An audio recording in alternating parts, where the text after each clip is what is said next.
Estamos haciendo... ¿Se van los niños con Meli? ¿Se van los niños con Meli? ¿Que tiene las tortugas? No hay tortugas.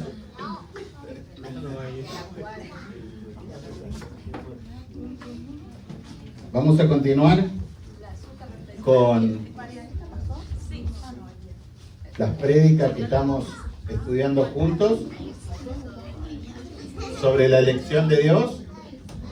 Estamos en el día 3, nos vamos a extender al día 4 o 5 seguramente, para no ir a las apuradas. Amén.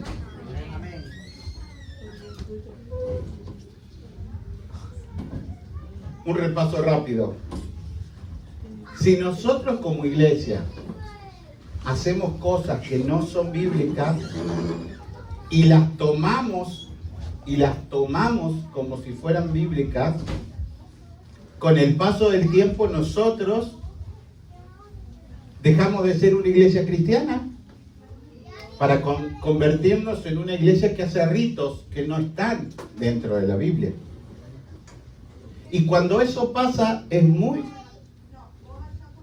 Dios dice, no es lo mío, no es lo que les enseñé.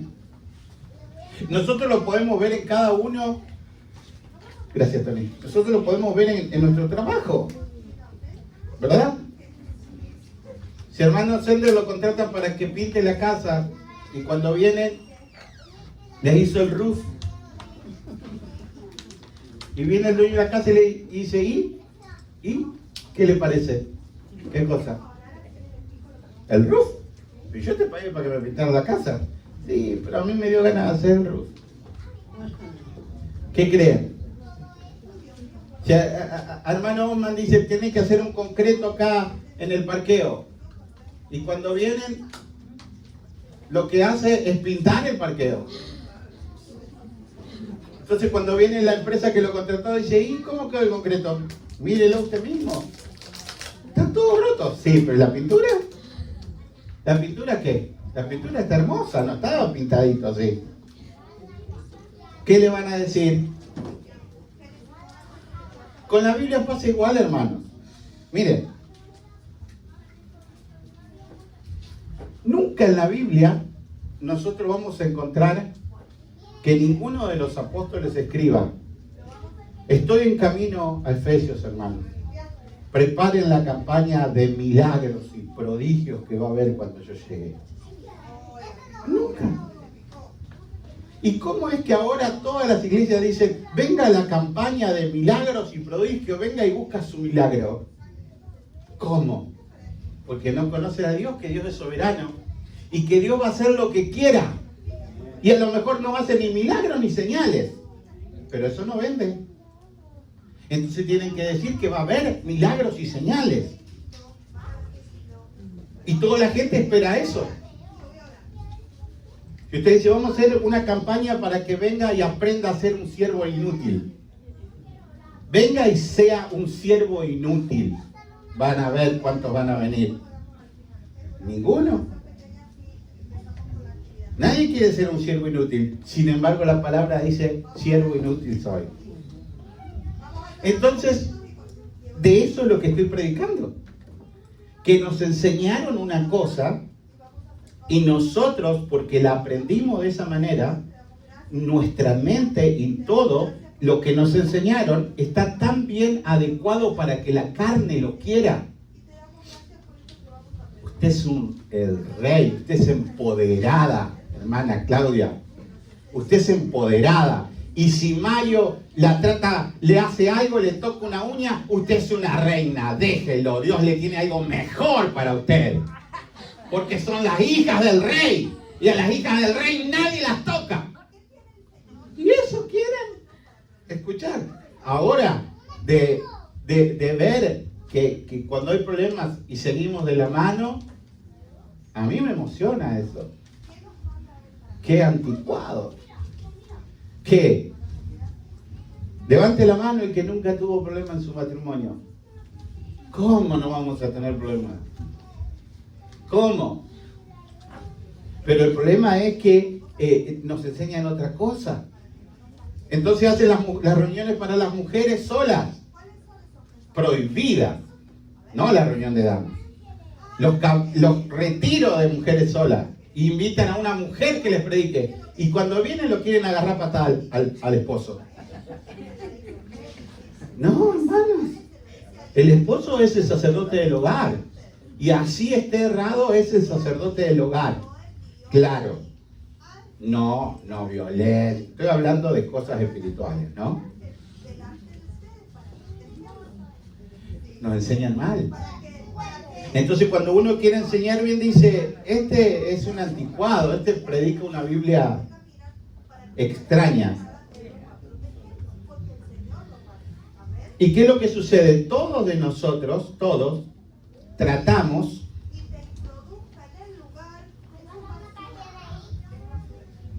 mi hijita querida, Milagros, para que la miren bien. Cuando estábamos por salir, me pidió mi tabla, donde yo tengo todas mis prédicas, y se la olvidó. Entonces, cuando nosotros estamos así, nosotros nos resistimos a la palabra de Dios. ¿Y sabe qué? Cada uno de nosotros está tratando con nosotros mismos y con alguno que está a la par, esposa, hijos, mamá, papá, suegro, ex iglesia, todos, que tienen la otra doctrina. La doctrina arminiana, porque es la gran mayoría. Por eso la gente se ofende cuando dice tanto MacArthur o Paul Washer o Wilkerson. Nunca pensé que llegaría el tiempo que tendríamos que predicarle a los cristianos. Necesitamos una reforma de los cristianos. Nunca pensé que llegaría. Y sí, es el tiempo ahora.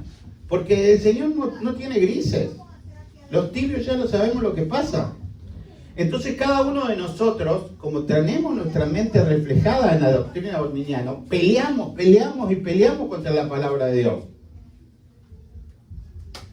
Pero hermanos, vamos a ver en estos minutos que yo voy a tomar acá, porque no hay problema, seguimos otro domingo y otro domingo. Y yo les voy a hacer preguntas para que ustedes vayan viendo cómo cada uno de los hijos de Dios no actuamos con la doctrina arminiana, sino actuamos con la doctrina bíblica. Yo les voy a hacer preguntas ahora en estos minutos. Vamos a ir a 1 Corintios 1:26, ya lo leímos. Y dice así: pues mirad, hermanos, vuestra vocación. 1 Corintios 1:26 dice así: que no sois muchos sabios según la carne, ¿verdad? Entonces, ahora sí mire a su esposo y diga: no sos muy sabio, pero bueno, te quiero lo mismo. Que no sos muchos sabios según la carne, ni muchos poderosos, ¿verdad? Ni siquiera sabemos, solamente decimos sí, mi amor. Este es todo el poder que tenemos. Ni muchos poderosos, ni muchos nobles, ¿verdad? Ninguno tenemos acá. ¿Hay algún rey de Guatemala, rey hondureño, acá? Rey mexicano. Sino que lo necio del mundo, ¿qué pasó? Escogió. ¿Qué decía el boletín? ¿Cómo arrancaba el boletín? Ahí que lo tenga. Jesús lo está diciendo. Jesús dijo: no me elegisteis vosotros. No me escogiste vosotros, sino que yo los escogí a ustedes. ¿Verdad? Jesús, esto lo está diciendo Pablo ahora, que es el mismo Jesús, porque el Espíritu Santo está dictando y dice: sino que lo necio del mundo escogió Dios, ¿para qué? Para avergonzar a los sabios y los débiles del mundo. ¿Qué cosa? Escogió Dios para avergonzar a los fuertes. Y lo vil del mundo, vil, y yo cuando leo esto, mi mente se va a David. Se va inmediatamente a David en la cueva, porque tan clarita es los que vinieron con él. Y lo vil del mundo y lo menospreciado, escogió Dios, y lo que no es, para deshacer lo que es. ¿Entienden? Entonces, si entra Ronaldo acá y se convierte, no lo vamos a poner de predicador, ¿ok? No. Lo vamos a tener sentadito hasta que dé fruto. Por más que el diezmo sea bueno, no lo vamos a poner. Por más que nos invite al yate y que nos diga pago para todos porque vayamos de vacaciones, no lo vamos a poner. Lo vamos a dejar sentadito hasta que dé frutos de conversión. Amén. A fin de que nadie se jacte en su presencia. Ahora pensemos esto, hermano. Si yo lo escogí a Dios, si yo lo escogí a Él, me puedo jactar.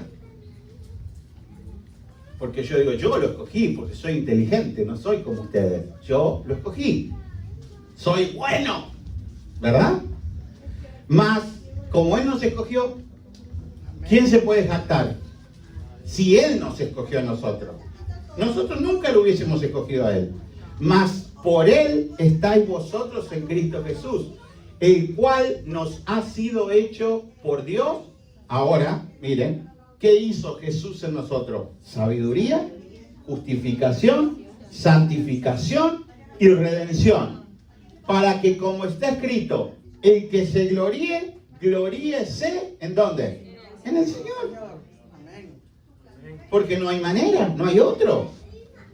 Nadie puede discutir este versículo.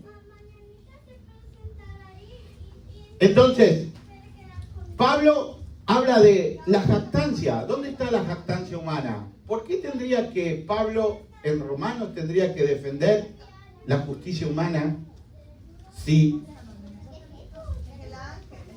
nosotros lo hubiésemos escogido a él? Él tiene que defenderla porque es Dios quien nos escoge. Entonces dicen, está mal, está mal. Romanos 9:9. Porque la palabra de la promesa está. Por este tiempo vendré y Sara tendrá un hijo. Hay una promesa de Dios. ¿De qué está hablando? Estamos en Romanos 9:9. Está haciendo referencia de Abraham y Sara, ¿verdad? ¿Cómo te puede ofender eso, hermano? ¿Cómo te puede ofender cuando nosotros somos papás?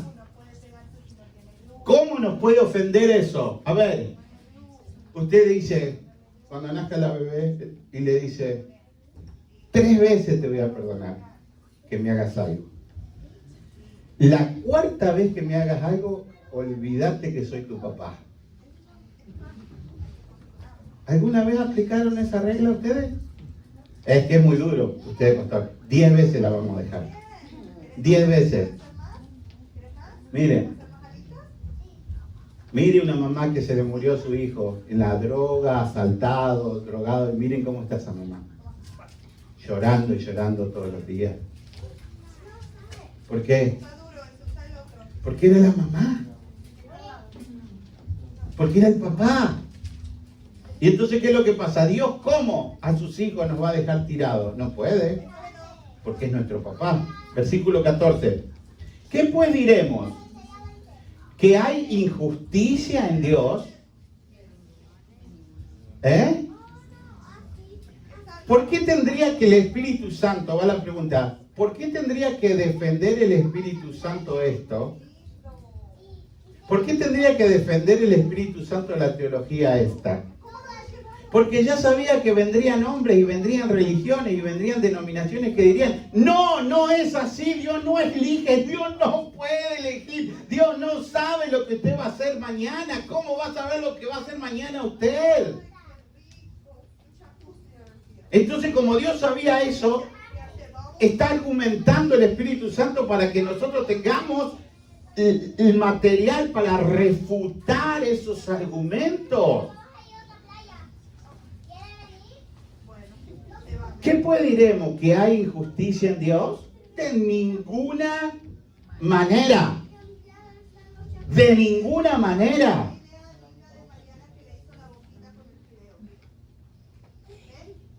No podemos argumentar.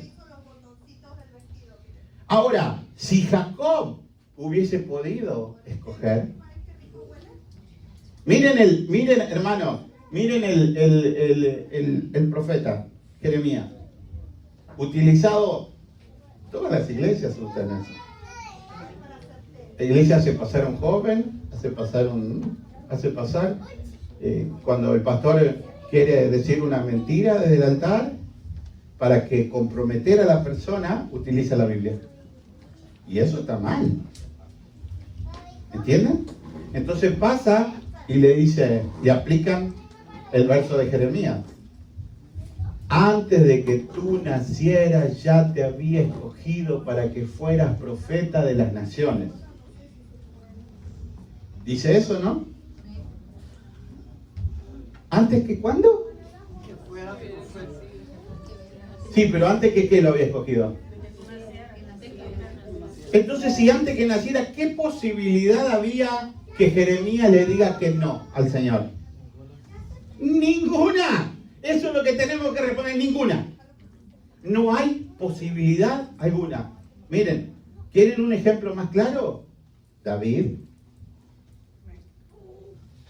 David hizo la 1001 para que Dios no cumpliera el propósito. ¿Se cumplió o no el propósito? ¿Quieren otro ejemplo? Sansón. Hizo las 10.001. Se anduvo con todas las filisteas que pudo. ¿Se cumplió o no se cumplió el propósito? Se cumplió. Ciego, atado, sin poder moverse, Dios cumplió el propósito. No hay nadie que lo pueda impedir. Ahora, nosotros podemos terminar ciegos, atados, triturados, pero Dios va a hacer el propósito. Y podemos terminar así por nuestra rebeldía, pero ese es nuestro problema. Pero Dios lo va a hacer. Dios lo va a hacer. Amén. Entonces, no hay argumentos para poder argumentar contra esta palabra, sino esta palabra de Romanos ya quedaría deshecha.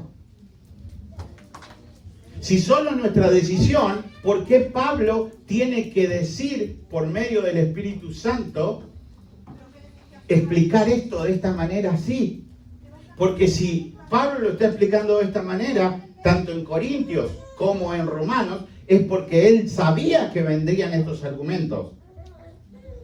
Nadie puede acusar a Dios de ser injusto. Versículo 20. Entonces dice, bueno, basta. ¿Qué dice el versículo 20? Antes, hombre, ¿quién eres tú para que con Dios? Miren, yo me imagino esto, hermanos. Mírenme. Pablo escribiendo carta a los romanos. Y Señor, ¿y por qué pongo esto? Vos quédate tranquilo, que no es tu tiempo. No lo entendés ahora, pero ya va a hacer falta esta palabra. Porque de esa manera fue como lo escogió a Pablo. Le dice, ¿cuál era el hermano que lo mandaba a orar? A orar por Pablo, que estaba ciego. Ananías. Dice, ve y ora, porque instrumento escogido. Señor, este es el que nos mata, el que nos persigue, instrumento escogido mío, vos andá y orá. ¿Entienden? No lo entendía Ananías, tenía el mandato del Señor, pero no la revelación de por qué lo mandaba. Y Pablo cuando escribía esto, posiblemente no lo entendía. ¿Por qué tengo que escribir esto? ¿Por qué Isaías tenía que escribir? Molido, triturado, despreciado, al hombre. No entendía, porque ellos nunca esperaban un Mesías de esa manera.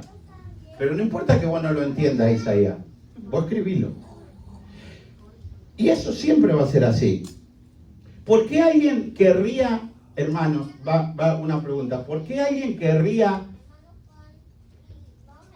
discutir a Dios si fuese que nosotros lo elegimos a Él? Si nosotros lo podemos elegir a Dios, nosotros estamos acá, y este lado elige a Dios, y este lado no elige a Dios. ¿Cómo podemos decir que Dios es injusto porque salvó a esto y a esto no? Si ellos lo eligieron, ¿verdad? Ellos no lo eligieron porque no quisieron, ¿verdad? Entonces, estos textos quedarían nulos, porque nadie tendría que altercar contra Dios, porque ¿por qué va a ser injusto? ¿Por qué va a ser injusto Dios? Si Dios salvó a los que se querían salvar, porque estos eran más bonitos y estos eran más feitos. ¿Entienden? Para que no se enojen, estos son los bonitos y estos son los feitos. Entonces, ¿qué es lo que pasa? ¿Qué es lo que pasa? No es doctrinal lo que se enseña por décadas y años. Miren, yo les hago una pregunta a ustedes, hermanos, que no entienden la doctrina todavía bien. Es dura porque yo les dije que es difícil de entender. Pero usted cuando ora, dígame, usted ora así, mira al cielo y dice: qué inteligente que soy, Señor, ¿no? Porque yo te pude escoger, yo pude ver, yo pude seguirte porque soy mucho mejor que aquellos. Porque me diste mucho más inteligencia, entonces yo puedo decidir siempre bien. Realmente, qué contento que estás conmigo. ¿Oramos así? ¿O cómo oramos? ¿Cómo ora un hijo de Dios? Señor, qué perdido que estaba, qué muerto que estaba, y cómo me encontraste, y cómo me salvaste. Y los arminianos oran así. ¿Pero cómo entonces? ¿Cómo oran así y no lo entienden? No pudimos elegirlo nosotros. Les doy otro ejemplo. A ver, hermano, usted dice, bueno, dice Juan, tengo un compañero de trabajo, se llama Pepito. Es diabólico, tremendo, de malo. Y yo lo invito a la iglesia y es diabólico. Entonces dice, iglesia, vamos a orar por Pepito. ¿Sí? Entonces nosotros empezamos, Señor, por favor, no rompa su libre albedrío. Deja, oh Señor, que Pepito decida por sí mismo. No quebrantes su libre albedrío. No vengas y lo rompas. Deje que él, Señor, en un momento de su vida pueda elegirte y que abra Pepito la puerta y venga libre y diga, yo te escogí, Señor. ¿Oramos así? No. Entonces, ¿cómo? ¿Quién les enseñó a orar como se debe orar? El que lo salvó. Porque es doctrina. Señor, quebrante ese corazón, quebrante ese corazón. Muéstrale cuán malo es, cuán perdido está. Muéstrale, quebranta, rómpelo como el alfarero. Señor, Señor, Señor, Señor. Y cuando Pepito viene y se convierte, va a decir, yo era malísimo, el Señor me quebrantó, me rompió. Cuando Juan me decía que Dios me amaba, yo me reía, le hacía pichí sobre la Biblia. Y después el Señor me quebrantó. Ven. Doctrina bíblica, doctrina bíblica. No hay manera de escaparse de la doctrina bíblica. El problema es que no la quieren enseñar. No la quieren enseñar. Es ridículo pensar al revés. Es ridículo. Ahora, si usted anda orando así, como el que le mostré primero, qué bueno que soy y todo, bueno, cuidado. Cuidado, ¿no? Versículo 34. Porque, y esta es la clave de todo este texto que estamos estudiando.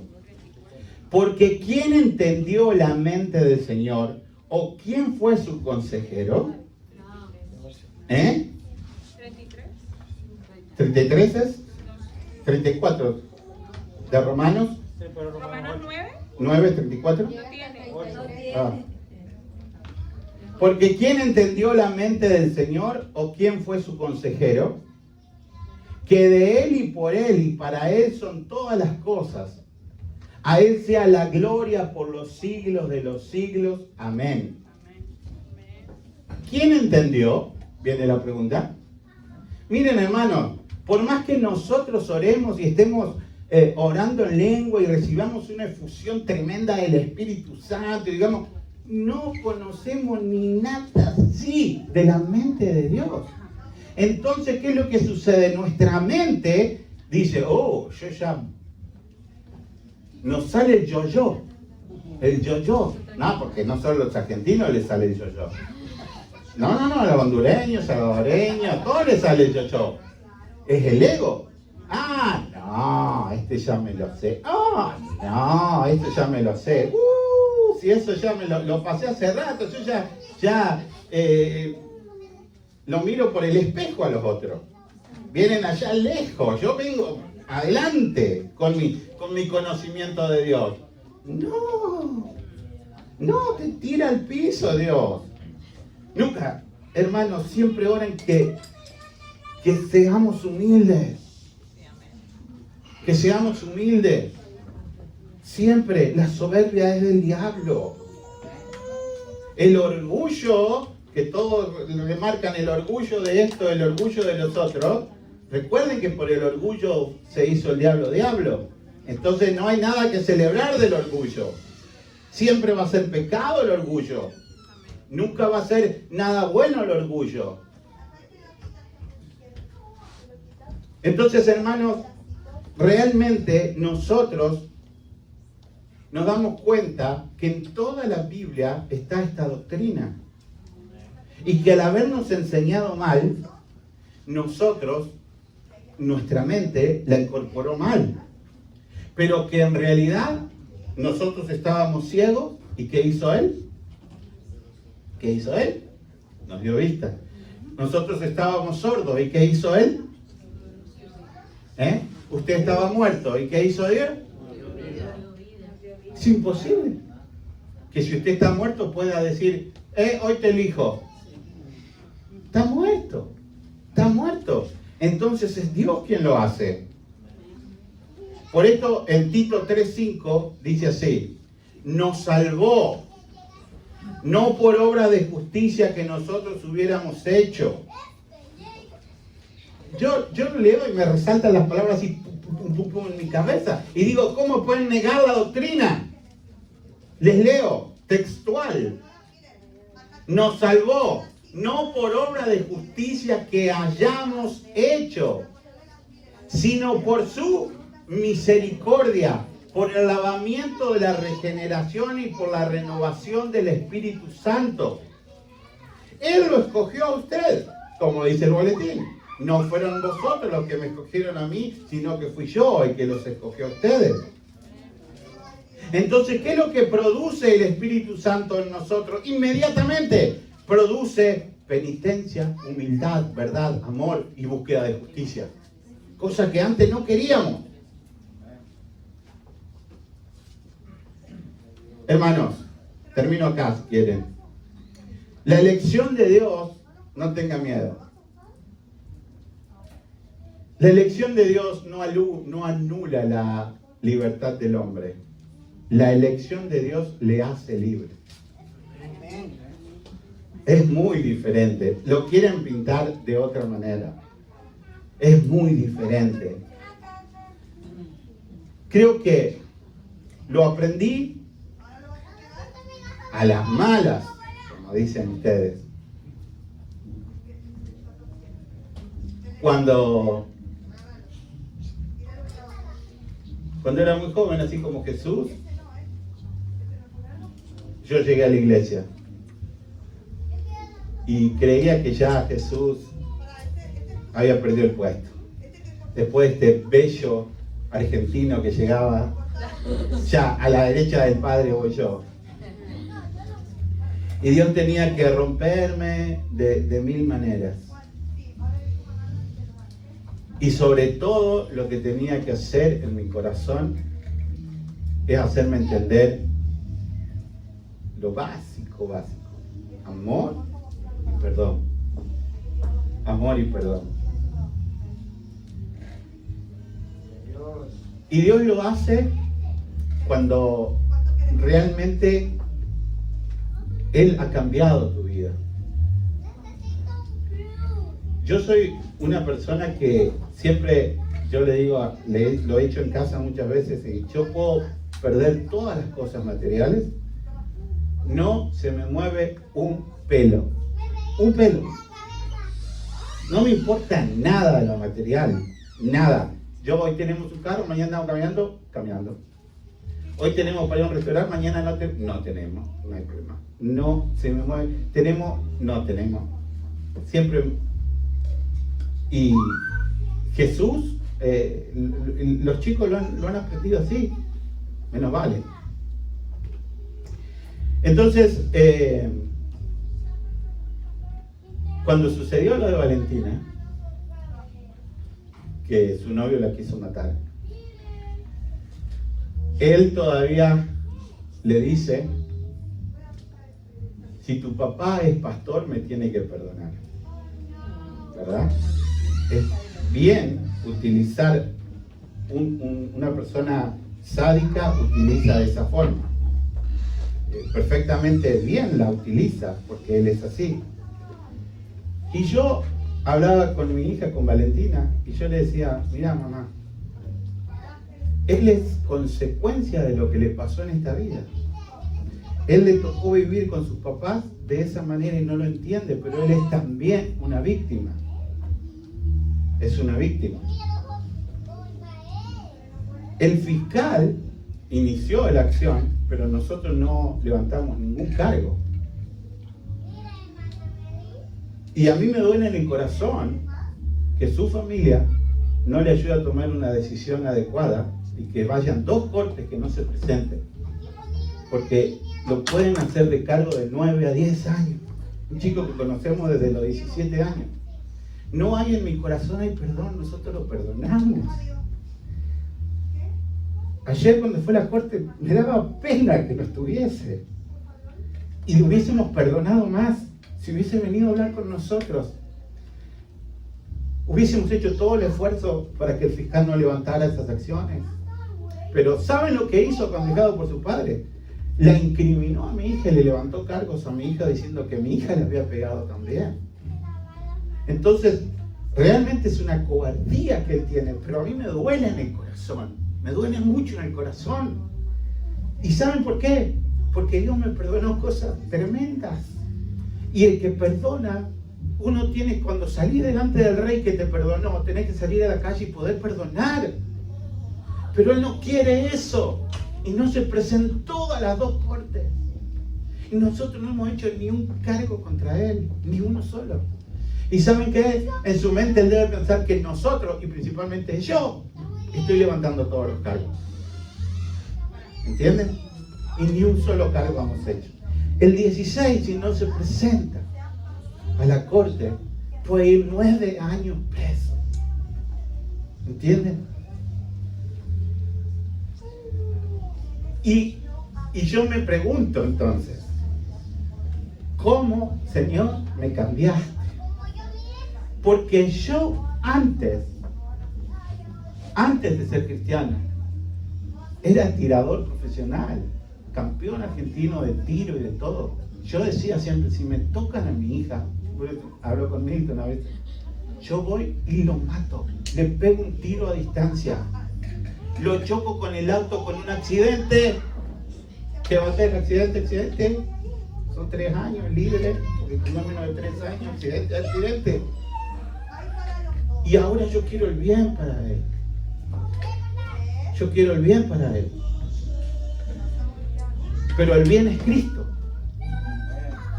Y él tiene que afrontar lo que hizo acá en la tierra, pero la falta de ayuda de la familia no le ayudó en este momento.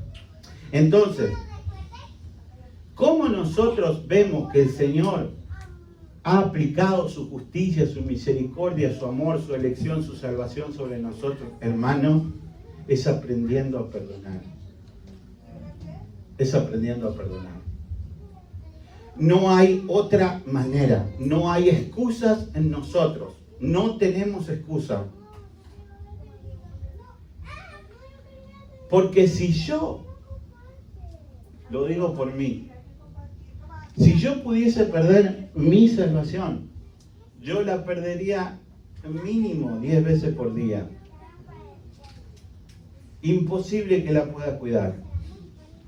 Pero como es Dios el que la ha dado, no depende de Jacob. No había hecho ni bien ni mal, sino que la elección perfecta de Dios se cumpliría desde antes del nacimiento. Y eso es doctrina bíblica pura. Y nosotros podemos discutir con Dios. El ateísmo abierto, hermano, el teísmo abierto se llama la teología que se ha metido en todas las iglesias, dice lo contrario. 10 minutos, nos tomamos. Dice lo contrario. Dice que Dios no puede saber nunca lo que va a pasar. Voy rápido y terminamos. 5. Isaías 4:21. Isaías 41:21. Le voy a leer 4 o 5 textos rápidos que contradicen la doctrina. Alega por vuestra causa, dice Jehová, presentad vuestras pruebas, dice el rey de Jacob, traigan, anúnciennos lo que ha de venir, anúnciennos lo que ha de venir, díganos lo que ha pasado desde el principio y pondremos nuestro corazón en ello. Sepamos también su postrimería y hacernos entender lo que ha de venir. Isaías 44, 7 y 8. Y quien proclamó lo venidero, lo declara y lo pondrá en orden delante de mí. ¿Cómo hago yo desde que establecí el pueblo antiguo?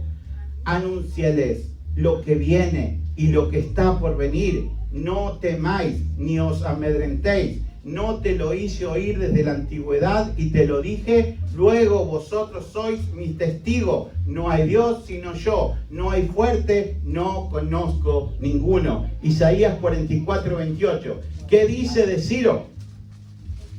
Escuchen. Es mi pastor. ¿Y qué? Y cumplirá todo lo que yo quiero. ¿Saben cuántos años pasaron para que llegara Ciro? ¿Y saben las cantidades de guerra y cruces de pueblo que se tuvieron que dar para que se formara Ciro?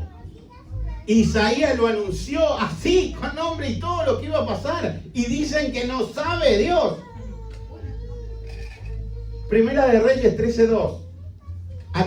Aquel clamó contra el altar por palabra de Jehová y dijo, altar, altar. Así ha dicho Jehová. He aquí que a la casa de David nacerá un hijo. Dios no sabe lo que va a pasar, escuchen. Primera de Reyes 13:2. Aquel clamó contra el altar por palabra de Jehová y dijo, altar, altar, así ha dicho Jehová. He aquí en la casa de David nacerá un hijo llamado Josías, el cual sacrificará sobre ti a los sacerdotes de los lugares altos que queman sobre ti incienso y sobre ti quemarán huesos de hombres. ¿Saben cuándo se dijo esta profecía? 300 años antes que naciera Josías. Y Josías nació e hizo tal cual decía la profecía. 300 años. Ningún ojo lo vio de los que lo profetizaron. ¿Y Dios no va a saber? Segunda de Reyes 19:25. ¿Nunca has oído que desde tiempos antiguos yo lo hice y que desde los días de la antigüedad lo tengo ideado y que ahora lo he hecho venir y tú serás para hacer desolaciones, para reducir las ciudades fortificadas a montes y escombros? Él está profetizando las victorias militares que habrá desde mucho antes. Génesis 15:13. Maravilloso, los Génesis 15:13, hermanos, los salteamos a veces. Y miren lo que dice. Entonces Jehová dijo a Abraham, escuchen, le dijo todo lo que le iba a pasar a José. Miren, ten por ciento que tu descendencia morará en tierra ajena y será esclava allí y será oprimida por 400 años. ¿Cuántos años fue esclavo en Egipto? Esclavo fui. ¿Cuánto? 400 años. O sea, ¿cómo pueden decir que son teólogos y enseñar esto cuando Dios lo está mostrando claramente? ¿Y sobre Cristo? ¿Y sobre Judas? Jesús le respondió, ¿no os he escogido yo vosotros, los 12, y uno de vosotros es un diablo? Hablaba de Judas Iscariote, hijo de Simón, porque este era quien lo iba a entregar y era uno de los 12. Jesús ya lo sabía. Amén. ¿Y cómo el Padre sabía que Jesús iba a dar la vida? Hechos 2:23 dice, Jesús fue entregado a sus enemigos según el plan definido, plan determinado y preconocimiento de Dios. Preconocimiento de Dios. ¿Y cómo sabía que Jesús no se iba a echar para atrás? ¿Y cómo sabía que Judas no iba a dejar la obra, que se iba a ir antes de traicionarlo? ¿Y cómo sabía que Pedro lo iba a negar antes de que cantara el gallo? ¿Y cómo sabía que después regresaría? ¿Cómo pueden enseñar en el seminario a los futuros pastores que Dios no sabe lo que va a pasar mañana? Por favor, ese no es el Dios de la Biblia. ¿Cómo sabían que Pilato cooperaría? ¿Cómo sabían que Pilato no diría, oh, mi esposa tuvo unos sueños tremendos, sálvenlo, sálvenlo, llévenlo a Egipto, piérdanlo entre la multitud, ahí, para que nadie lo toque, para que nadie lo mate? No. ¿Cómo? Pilato dice, sí, es algo, es poderoso, pero mátenlo lo mismo. O sea, no tienen excusas. Utilizó todas las cosas, sabía que todas las cosas se iban a dar así.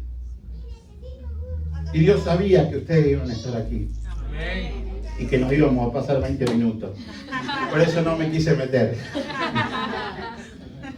Gracias, Señor. Bendito eres tú. Lo más lindo de venir a la iglesia es que uno viene con carga y se va sin carga. Eso es lo más lindo. Te damos gracias por tu presencia, por tu amor, por tu palabra. Te damos gracias porque las familias van llegando completas y eso me llena de felicidad. Porque ya falta poquito para que nazca la bebé. Porque vamos a tener fiesta grande siempre que nos reunamos para festejar un cumpleaños, para festejar cualquier motivo de nuestra iglesia, hermanos. Somos familia y Dios está en medio. Y no hay nada de pecado alrededor de una celebración, al contrario, es parte de la vida. Gracias, Señor, una vez más por la vida de Mari, que estuvo de cumpleaños, por la vida de Valentina, que es de cumpleaños hoy. Y te doy gracias, Señor, porque tú nos tienes en la palma de la mano. Bendice, Señor, a Casa de Oración. Señor, que Casa de Oración nunca se desvíe de tu palabra. Sea quien sea el líder, siempre agárrese de la palabra de Dios. Levanta, Señor, músicos, levanta, Señor, predicadores, levanta, Señor, misioneros, levanta, Señor, evangelistas. Que podamos gozarnos en tu amor y en tu misericordia. Te lo pedimos, Padre, en el nombre de Jesús, que es Dios, que vive y reina por los siglos de los siglos. Amén, amén, amén. ¿Ven? Miren lo que es la presencia.